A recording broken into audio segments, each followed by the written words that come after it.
Hello, good afternoon everyone, all my followers and viewers. Welcome at me, entrepreneurs. Ang video ko for today about sa kamuting kahoy po. Sa words namin is balinghoy. So, kamuting kahoy. Ikaw ba ay mahilig sa kamuting kahoy?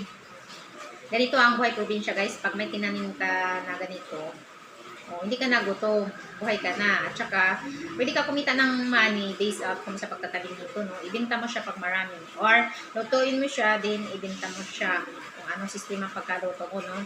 So, today's ilabon ko. Kumbaga sa words namin, ilaga mo, no? Nilabon. Gawa ng ayaw niya ng gawing suman.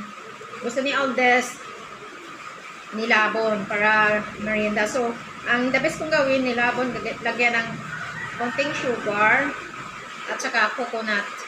Mas malasa din siya. Walang margarine dito nga available sa kay Mother Mami. Kay Nanay Mami, walang available dito na margarine. So, dairy cream, wala eh. Wala akong nakita. So, ganun na lang siya para makakain siya at part niya yung gatas. So, that's it for our videos to this guys. Kamuting kahoy. Thank you for watching and supporting. God bless us all.